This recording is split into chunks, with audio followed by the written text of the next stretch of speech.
Culinary Arts graduate of the Wintec Certificate in Cookery Level 4, Joel also graduated from Wintec with the City and Guilds Medal of Excellence in 2016 in Culinary Arts.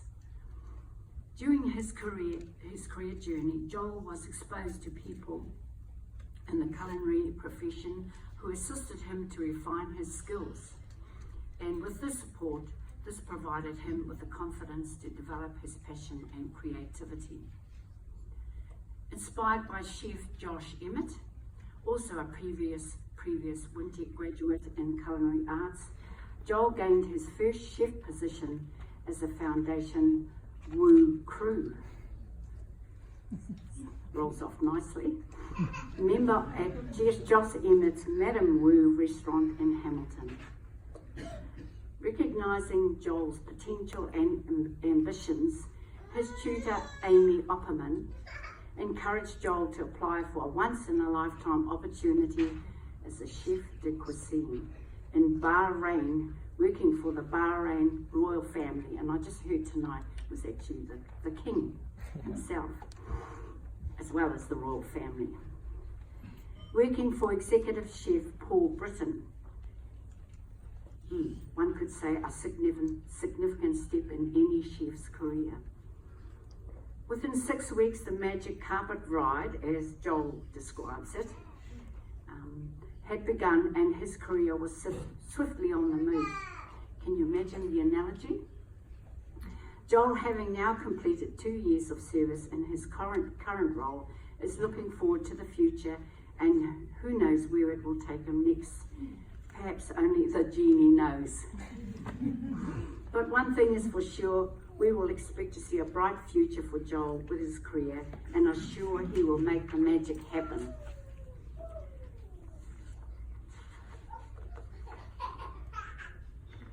So, it is with great pleasure I introduce you and ask you to join me in welcoming Joel.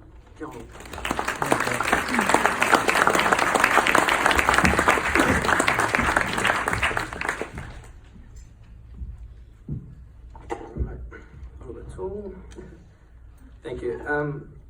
A goal is not always meant to be reached. It often serves simply as something to aim at. Firstly, I'd like to thank Wintec for the opportunity to speak tonight. I'm honoured to be able to share my story with you all on how I got to be standing in front of you when I lived 15,000 k's away from home.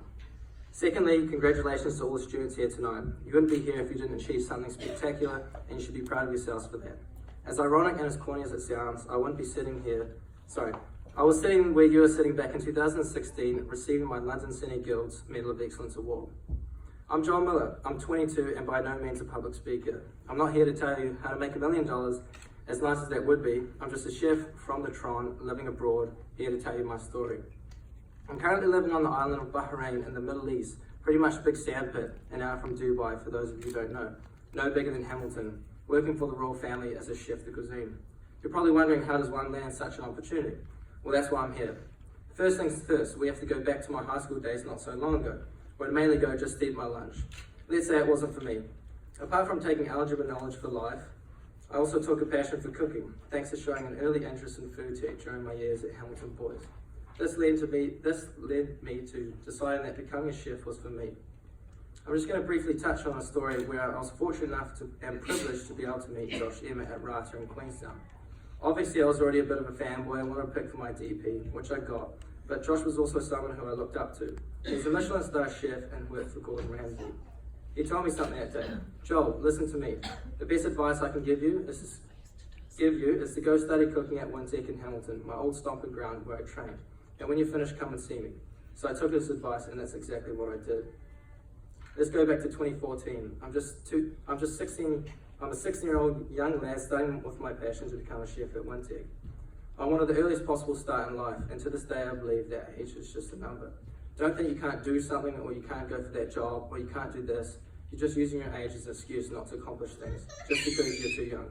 It means that you have to work harder and harder, then prove people wrong, which can be oddly very satisfying. Trust me, I know. My first year at Wintec was the most important year of my life. I was greeted by Chef Amy, who I'll talk about later on in the speech, and how she played such a big role in my part of my journey. I'll never forget about making stocks in the first week, thinking really we're making stocks. But stocks are so important, as any chef among us will know. And trust me, you have to be able to make a killer stock.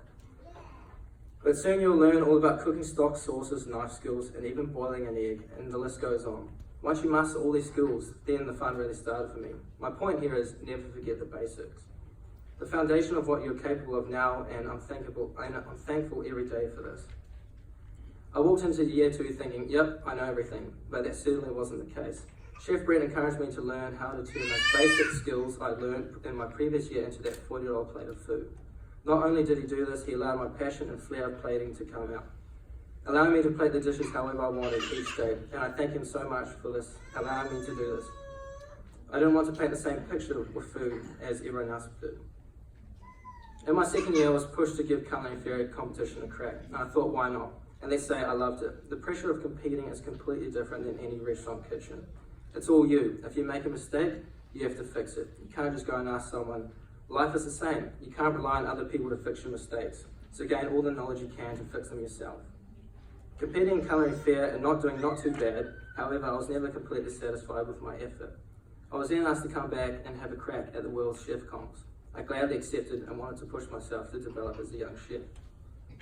I finished Wintec in 2015 and was qualified at the age of 18, exactly where I wanted to be. Walking out with excellence and 100% attendance is how I did it. Now it's time for me to really put my knowledge and skills to the test. Some people might go and grab the nearest chef job they can find, which is fine, but for me, I wanted to start off by working somewhere high-end and with a good chef. It's very easy to pick up bad habits by working in bad places, and that's not what I wanted to do. So when I heard about Manamu by Josh Emmett opening up in the Tron, I just knew that it was for me, and I had to work there no matter what. Now, remember that young boy wanted to get a few likes on his DP with his photo of Josh? I thought it was a perfect picture to put on the front of my CV to say, hey, remember me, I'm back and I want my job. Something so simple like a photo and the story behind proved I was serious. And I landed my first job, which was going to look great on my CV in the future. Unfortunately, I don't have enough time to talk about working at Manamu, but to sum it up, I was fortunate enough to work under Jane Leong, Josh's right-hand woman, and an executive chef of Manamu. She was the brains behind the new restaurant. The knowledge I took away from there, I still use to this day, and probably the whitest guy making dumplings or on the block you ever see. I got to work side by side with Josh in the kitchen, the person I looked up to so much. I felt self-accomplishment to get to this stage, but why stop there, I thought. It's world skills times, and I had to balance work and competing, but nothing comes easy. I had to go back to culinary fair, take out the regional title to represent Waikato to go up against seven other chefs from the top of the regions, to compete to get the one spot for Abu Dhabi. For me, I only see one thing, winning and how I'm going to do it. Taking out the regional spot, it was really time for me to get my act together with what was ahead. There's two types of pressure. Good pressure because everything's going to plan, or bad pressure because you're in the complete shit. I knew I thrived under the good stuff. It's my legal drug, so I had to perfect my time management skills and to the complete second to stand a chance of winning. I felt like I put my blood, sweat and tears into those 2 days to find out at prize giving that I came fourth by only 0.4 points. Now you may think, hey, you came fourth in New Zealand, that's pretty good. But at the end of the day, I was competing against myself, as we all started at 100 points. Not hearing my name in that number one spot was to me hearing failure. I had no one to blame but myself. But I had to remember to be humble in defeat and turn the feeling of failure into something else. Everyone says you have to have a low before you can get a high in life. This was my low point. Now that's where Chef Amy came into play. She previously knew from the get-go I was always going to go overseas and I was going to Melbourne. But one day, not so long after the comps, she came to me with a potential job break. I was told to send my CV, not knowing anything about the job. My CV came back with promising news, an opportunity to move to Bahrain to work for the royal family. Now first thing first, where the heck's Bahrain? I literally Googled the place I now live in and I had no idea where it was. The ball started to roll and after a few Skype interviews and a couple of months later, I packed my life into 30 kilos and away I went on a one-way ticket. A lot of people ask me, how'd you do it? Were you nervous? How did you move to a country you knew nothing about at the age of 19? My answer always is, I turned those nerves into excitement. The opportunity that was given to me and not to let people down that helped me to get on that plane. You should push yourself to get out of your comfort zone, and that's where you find success in life. So sorry mums and dads, but I highly advise the graduates to get overseas and experience what the world really has to offer. Arriving in Bahrain was a slight culture shock. and just not seeing grass and only sand was a slight challenge. Getting to the palace where I'll be working was breathtaking. We have 8 kitchens and 60 chefs and a total of 400 staff. Now, due to privacy and contract reasons, I can only briefly explain what it's like working there without getting into trouble or losing my job. But off the bat, we had to cater for a wedding of 1,000. I'll never forget how spectacular it was and the amount of food we provided, which could feed 3,000. All the weddings are more or less like this. Pretty much I'm super lucky that I work in a place that doesn't have a budget, so it's a chef's dream. And it's certainly not the norm, but I do work 6 days a week in very long hours. During the year, I was asked if I wanted to feature a recipe in the latest edition of the New Zealand Chef Cookbook. I gladly accepted and was lucky enough to fall on my first vacation when the book launch was happening. So I guess I could say I'm a published chef, and it's pretty cool to be in all the new chef books that everyone will learn from. I also got to travel solo to London with work, which was an experience in itself, cooking for some of the family. This is one of the reasons that attracted me to accepting the job. I've started my 3rd year in the palace, and I've certainly grown as a person and a chef. I walked in as a 19-year-old. Some great advice I was given from a top chef was to save your money and eat at high-end places to train your palate. By putting this into practice, I've been fortunate enough to travel, dine, and meet some of the world's top chefs. Learn from creative people, be a sponge.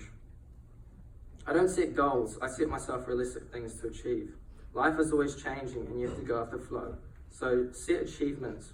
Opportunities come up and you might end up doing or working somewhere else you haven't thought of. If someone asked me where I thought I'd end up, I would never say Bahrain, mainly because I never knew it existed. If you have your heart so set on that one goal, that's all you're focused on, and life opportunities could be passing by without you even realizing it.